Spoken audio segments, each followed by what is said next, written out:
अस्सलाम वालेकुम, सत श्री अकाल, नमस्कार दोस्तों, स्वागत है आप लोगों का यूएई के नंबर 1 हिंदी समाचार चैनल यूएई समाचार में। अगर आपने चैनल सब्सक्राइब नहीं किया है तो चैनल जरूर सब्सक्राइब करें, घंटी जरूर बजाएं, जिससे आप तक पहुंचे यूएई के तमाम बड़े और मुख्य समाचार सबसे तेज और सबसे विस्तार में। अब तक 2,75,000 से भी ज्यादा अप्रवासी भारतीय वापस भारत लौट चुके हैं रिपैट्रिएशन फ्लाइट्स पे। इसकी शुरुआत हुई थी मई 7 तारीख से।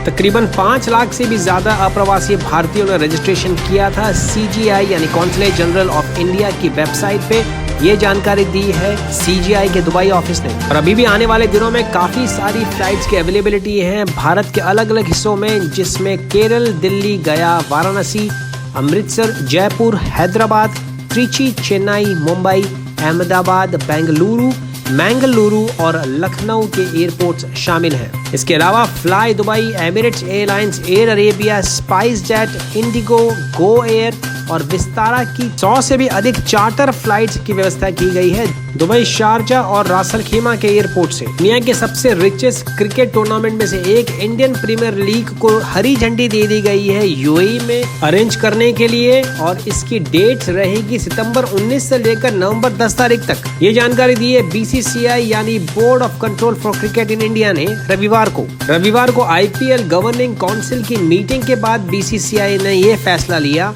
इससे पहले 2014 में भी एमिरेट्स क्रिकेट बोर्ड, जो कि यूएई की ऑफिशियल क्रिकेट बॉडी है, उन्होंने ऑर्गेनाइज किया था ये पूरा टूर्नामेंट सक्सेसफुली। 6 साल के बाद में ये वापस यहाँ ऑर्गेनाइज किया जाएगा। इसके अलावा BCCI ने वुमेन्स का T20 चैलेंज कप को भी नवंबर में यूएई में खेलने की हरी झंडी दे दी है।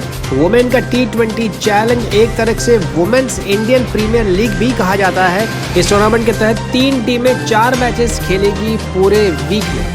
आने वाले अप्रवासी भारतीयों के लिए भारत सरकार ने नई गाइडलाइंस जारी की है क्वारंटाइन के लिए। अगर आपके कोविड-19 टेस्ट का रिजल्ट नेगेटिव है और आपका टेस्ट रिजल्ट 96 घंटे से ज्यादा पुराना नहीं है तो आपको 7 दिन के इंस्टीट्यूशनल क्वारंटाइन पे रखने की जरूरत नहीं होगी। ये लागू हो जाएगा अगस्त 8 तारीख से। इसके लिए करना आपको केवल ये है कि आपको वेबसाइट newdelhiairport.in पे अपनी रिपोर्ट अपलोड करनी पड़ेगी अपनी पूरी फ्लाइट डिटेल्स के साथ में, और इसकी जिम्मेदारी लेनी पड़ेगी कि आपकी जो रिपोर्ट है वो ऑथेंटिक है, यानी किसी भी किस्म का कोई भी फर्जीवाड़ा इसमें अगर पाया गया लीगल एक्शन भी लिया जा सकता है यात्रियों के खिलाफ। इसके अलावा यात्रियों को हार्ड कॉपी अपने पास में रखने की हिदायत दी गई है। कहीं पे भी एयरपोर्ट अराइवल के बाद में अगर आपसे रिपोर्ट मांगी जाती है तो रिपोर्ट्स आपको शो करनी होगी। अपलोड करने के बाद में आपको एक अप्रूवल नंबर भी दिया जाएगा जो आपको इमिग्रेशन काउंटर पे शो करना होगा। भारत सरकार ने तमाम राज्यों को अपने प्रोटोकॉल्स बनाने की छूट दी है, जिसके तहत क्वारंटाइन और आइसोलेशन के लिए वो अपनी गाइडलाइंस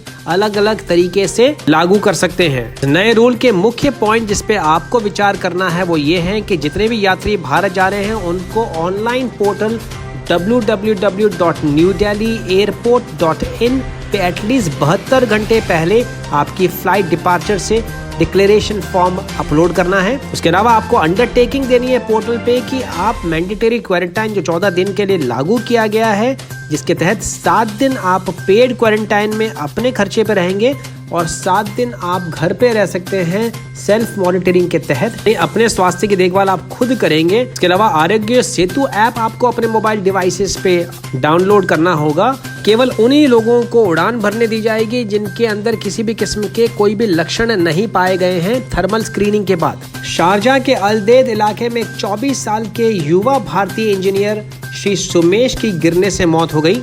उनके दोस्तों के अनुसार जो उनके साथ में रह रहे थे, बिल्कुल चंद मिनटों पहले वो किसी से फोन पे बात कर रहे थे और उसके बाद में उन्होंने अपना फोन भी फेंक दिया था बालकनी से, और उसके कुछ ही देर के बाद में यह हादसा हुआ। श्री सुमेश के दोस्त श्री दिलीप कुमार के मुताबिक काफी दिन से श्री सुमेश परेशान थे और दोस्तों के लाख कहने के बावजूद उन्होंने किसी से भी अपनी परेशानी शेयर नहीं की। श्री सुमेश के दोस्तों के मुताबिक वो भारत छुट्टी के लिए जाना चाहते थे, लेकिन कोरोना महामारी के चलते वो प्लान नहीं कर पाए। वही लैंड डिपार्टमेंट एक ऐसा नया पायलट प्रोजेक्ट लेके आ रहा है जिसके तहत जितने भी होटल अपार्टमेंट्स हैं वो 2 और 3 लोग मिलके खरीद पाएंगे और उनको 3-4 टाइटल डीड दी जाएगी एक ही प्रॉपर्टी के। जिसके तहत उसकी जो प्राइस है वो कम रहेगी, जिससे छोटे कारोबारी भी इस रियल एस्टेट में पैसा लगा पाएंगे। दुबई का हॉस्पिटैलिटी, अगर हम होटल इंडस्ट्री के सेक्टर की बात करें तो बहुत बड़ा सेक्टर है। तकरीबन 1,20,000 कमरे हर रात दुबई में भेजे जा सकते हैं तमाम होटल कैटेगरीज के अंदर, और उसके अलावा करीबन 35,000 से भी ज़्यादा होटल अपार्टमेंट्स मौजूद हैं दुबई में, जो आने वाले समय में टूरिज्म के लिए एक बहुत ही फायदे का सौदा हो सकता है। काफी रियल एस्टेट कंपनी ने दुबई लैंड डिपार्टमेंट के इस रूल की सराहना की है और कहा है कि काफी बड़ा बूस्ट और मदद मिलेगी दुबई के रियल एस्टेट मार्केट को इस नए फैसले से। पिछले 24 घंटों में 239 नए कोरोना के केसेस सामने आए हैं। दूसरी ओर 360 नई रिकवरीज भी देखी गई। पॉजिटिव नोट पे एक भी मृत्यु दर्ज नहीं की गई है पिछले 24 घंटों में। फिलहाल एक्टिव केसेस हैं संयुक्त राष्ट्र अमीरात में 6033। ये आंकड़ा जारी किया है UAE ministry of health and prevention ने रविवार को 42,000 नए कोविड-19 के टेस्ट करने के बाद। नई गाइडलाइंस के मुताबिक यूएई के तमाम मस्जिदें 50% कैपेसिटी पे ऑपरेट करना शुरू कर देगी ईद उल अजहा की छुट्टियां के बाद 3 अगस्त से। इसके लिए तमाम गाइडलाइंस को सख्त फॉलो करने की हिदायत दी है UAE ministry of Islamic affairs ने।